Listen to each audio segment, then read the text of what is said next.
Hi, welcome to week number 9 of my 52-week series of Scrappy Quilt Blocks. This is a series where you get to use your very own scrap stash to make some beautiful quilt blocks. You can make a sampler quilt with it or whatever you choose. If you don't have a scrap stash already, I do have links below to my books. This is the Techniques book, Speedy Solutions to Cut and Organize Your Scrap Stash, where you will learn everything you need to know to get your scraps cut, sorted, organized, and ready to use in beautiful quilts. And here's a corresponding patterns book. So between the two, you'll get 17 great scrappy patterns to use up your scrap stash. I also have a video link below to this Techniques where you can learn everything that you need to know about getting your scrap stash cut up and ready to use. So make sure you watch that video if you haven't already watched that. Now let's take a look at the block that we're going to be using for the week 9 of our 52-week series of scraps. So this block I'm entitling Churn Dash Night and Day. It's a very simple block, but I thought it was very appropriate because this past weekend here in Illinois we just had a time change where we fell back an hour, and so I thought this particular block is a very appropriate block for today. Now it's also a block that you can use on its own to make a gorgeous scrappy quilt. So let's see now what we're going to need to make this particular block. What we're going to want to do is pull down the PDF or save it or print it off, however you're saving these PDFs. They are attached. They're linked in the description box below, so make sure that you grab that. It's a 2-page PDF, and it gives you the instructions that I'll be giving to you here in the video. And you're simply going to pull from your scrap stash a total of 4 of the 5-inch darks, a total of 4 of the 5-inch lights, and 1 dark 5.5-inch and 1 light 5.5-inch. These 5.5-inch squares are going to be used to create the quarter square triangle. And these 5-inch squares we're going to be using to create the rectangle units as well as the half square triangle units. So let's take all of this upstairs to the sewing machine and let's see how this block is put together. Okay, so here we are at the sewing machine, and I am going to put together some of these blocks for us. What I'm going to start with are actually the rectangles. So I want to grab 2 of the 5-inch lights and 2 of the 5-inch darks.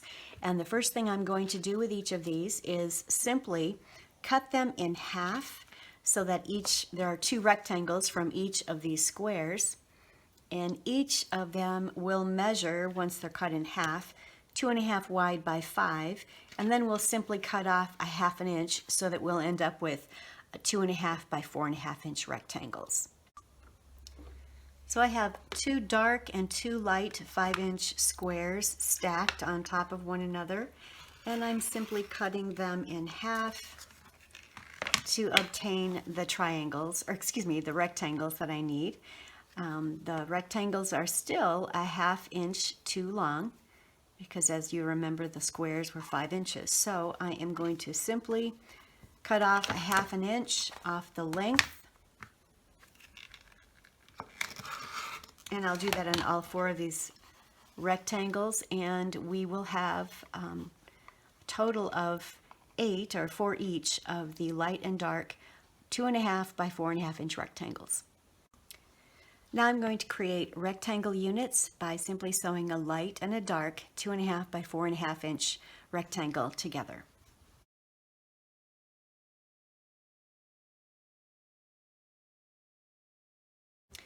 So here I have my 4 rectangle units. They have been pressed and squared up to 4.5 inches square. So now we're going to take the last 2 5-inch darks and the last 2 5-inch lights, and we're going to create half square triangle units by simply drawing a diagonal line across the wrong side. I've placed the light and the dark together, right sides together. I've drawn a diagonal line, and I'm going to draw a diagonal line on this pair. And then I am going to sew a scant 1/4 inch seam allowance on both sides of that drawn line, and then we'll cut on the drawn line, press it open to the dark, and then we'll end up with 4 half square triangle units. We're only going to need 3 of them, so you can save one for another project. But we'll go ahead now and I'll get these stitched for you.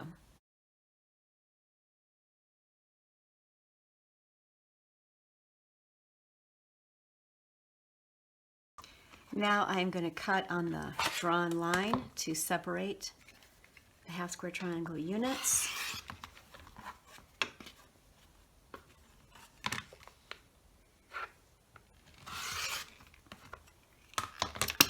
All right, now I'm going to take them to the iron, press them to the dark, or you can press them open. Some people prefer to press them open, whichever works best for you. And I will be right back. And now I'm going to square up each of these half square triangle units to 4.5 inches. I'm simply using an Omni Grid. This is a 6.5 inch ruler, but it works out perfectly to square this up. You can use whatever you have. You might have some black lock rulers. Whatever you have on hand you can use. And I'm simply following this diagonal line here with a seam allowance there, and fitting that on there perfectly and trimming it up to exactly 4.5 inches. It's very important that you do trim each and every block so they're exactly the size they should be. So there's that one.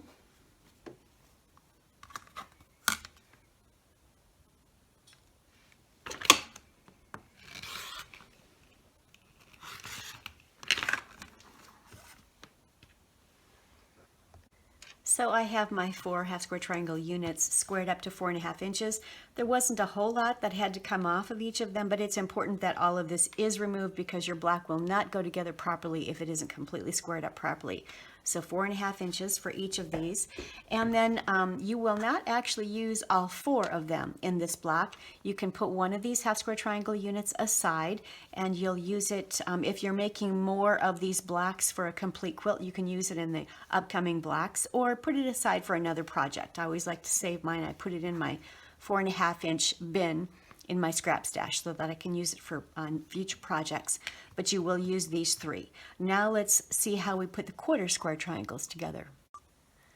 So now I'm going to make the quarter square triangles, and I am going to use one 5.5 inch light and one 5.5 inch dark. We'll end up with 2 quarter square triangle units when we're finished with this. And it starts out the same as before, where we're first of all going to create a half square triangle, and then before we square anything up, we're going to do one more step with it to create the quarter square triangle. So the first step of the quarter square triangle is the same as the half square triangle, where I've drawn a diagonal line from corner to corner on the light side. They are put together, dark to light, right sides together. I'm going to sew a scant 1/4 inch on both sides. I'm going to cut on the diagonal line and then press it open in this case, and then there will be another step that we will do before we square everything up. So let me show you that.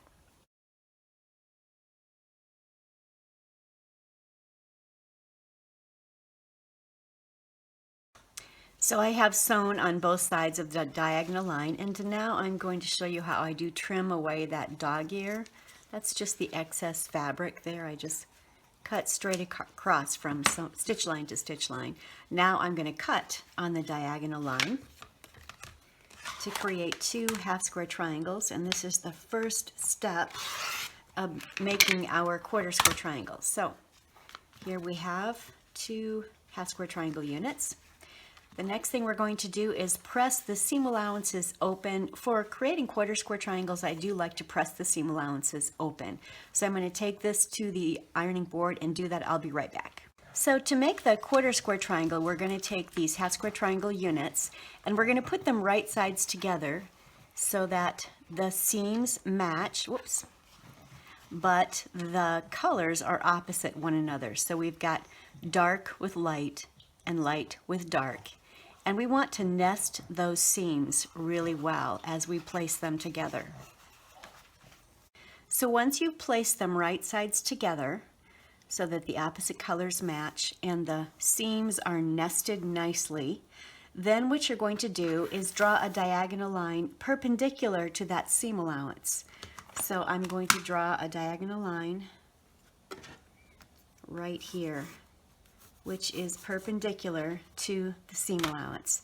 And now I'm going to stitch a scant 1/4 inch seam allowance on both sides of that line.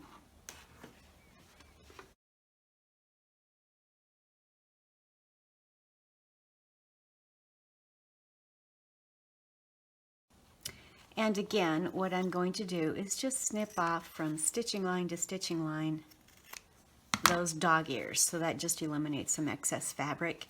Now I am going to cut on the drawn line to separate the two units.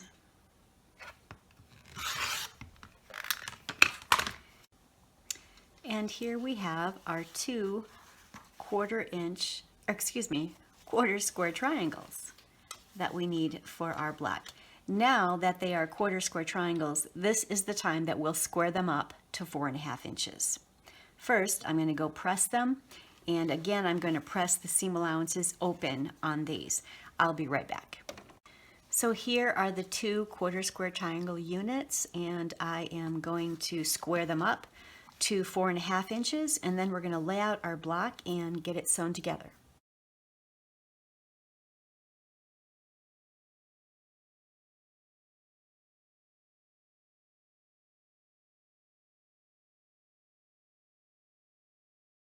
So if you take a look at the block right now, I've got it laid out for you, and you'll want to pay attention to how each and every unit is oriented within each row.